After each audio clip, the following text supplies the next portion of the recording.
Ini merupakan foto kota Nagasaki pada tahun 1945 selepas Amerika Serikat menjatuhkan bom nuklir. Peristiwa serupa dialami pula oleh kota Hiroshima tepat 3 hari sebelumnya. Kota yang pada awalnya ramai akan aktivitas penduduk, kini seketika menjadi sunyi dan rata dengan tanah. Diakibatkan oleh sebuah ledakan yang begitu dahsyat, ledakan yang belum pernah dilihat oleh manusia dalam sepanjang sejarah. Tapi, tahukah kamu, ledakan nuklir tidak hanya memberikan dampak buruk ketika bomnya meledak. Namun, setelah bomnya meledak pun, ledakan nuklir akan memberikan dampak yang sangat buruk bagi lingkungannya. Apa saja sih dampak-dampak yang diberikan oleh ledakan nuklir baik saat detonasi maupun pasca detonasi? Yuk, simak penjelasan berikut.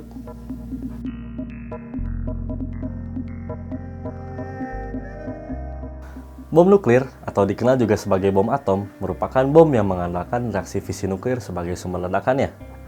Reaksi fisi nuklir ini merupakan peristiwa ketika inti atom yang berat dibelah menjadi inti atom yang lebih ringan, seperti contohnya pada uranium-235 dan plutonium-239, yang merupakan bahan bakar utama dari bom atom tersebut.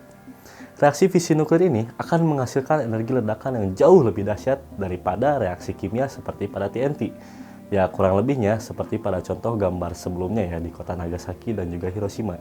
Atau teman-teman juga akrab ya dengan istilah TNT seperti pada kartun-kartun masa kecil.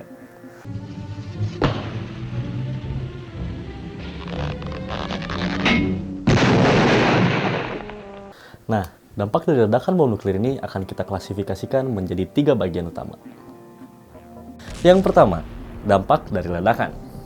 Nah, setelah bom nuklir ini meledak, maka yang akan terjadi adalah bom tersebut akan menghasilkan sebuah gas yang sangat panas bahkan melebihi dari temperatur inti matahari, yaitu 15 juta derajat Celcius. Gas panas ini akan menghasilkan sebuah sinar X yang akan memanaskan pula lingkungan di sekitarnya, baik itu udara, air, maupun daratan. Setelah itu, akan terbentuk sebuah bola api atau fireball yang akan berekspansi seluas 1,5 km dalam diameternya dalam waktu yang sangat singkat, yaitu 10 detik. Selain itu, ekspansi dari bola api ini akan mendorong udara di sekitarnya dan menciptakan sebuah gelombang kejut atau disebut juga sebagai shockwave. Nah, shockwave ini akan mendorong udara ke segala arah dan menyebabkan bangunan-bangunan yang ada di daerah tersebut bisa runtuh. Yang kedua, dampak radiasi termal. Nah, secara perhitungan kasarnya, radiasi termal ini memberikan kontribusi kurang lebihnya 35% dari total energi ledakan. Kecerlangannya berkali-kali lipat dari kecerlangan matahari. Jika kita tidak sengaja melihatnya secara langsung, maka kecerlangan tersebut akan menyebabkan kerusakan pada penglihatan kita.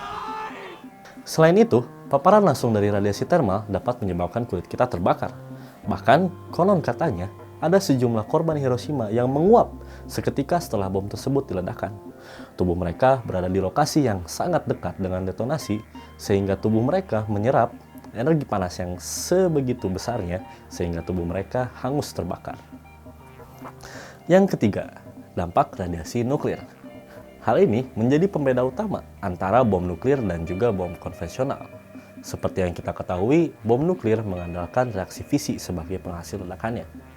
Reaksi fisi ini nantinya akan menghasilkan sinar gamma dan neutron yang langsung dihasilkan sesaat setelah ledakan tersebut terjadi. Keduanya dapat kita kategorikan sebagai initial radiation yang memberikan dampak sangat buruk bagi organisme hidup. Lalu, ada residual radiation atau radiasi sisa yang dihasilkan 1 menit setelah ledakan terjadi. Radiasi ini berasal dari radioisotop yang dihasilkan oleh reaksi fisi nuklir dan dapat mencemari tanah dan puing-puing bom yang tersisa. Jika ledakan terjadi di sekitar permukaan tanah, maka akan terbentuk sebuah mushroom cloud atau awan jamur di sekitar ledakan. Material-material di sekitarnya seperti tanah atau puing-puing akan terhisap ke bagian tengah dan terangkat ke atas akibat adanya arus konveksi. Butiran material akan terkontaminasi oleh partikel radioaktif yang berbahaya bagi makhluk hidup. Dalam waktu 24 jam, semua material ini akan kembali jatuh ke tanah dan terjadilah sebuah peristiwa yang dinamakan fallout. Selain itu, angin yang berada dalam ketinggian tertentu juga dapat membawa material-material ini ke daerah yang lebih jauh dan memberikan dampak yang lebih luas.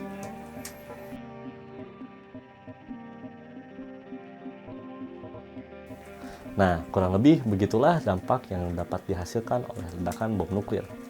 Menurut teman-teman, ada gak sih bom yang lebih dahsyat dari bom nuklir? Yuk coba kita diskusikan di kolom komentar, dan sampai jumpa di bahasan berikutnya.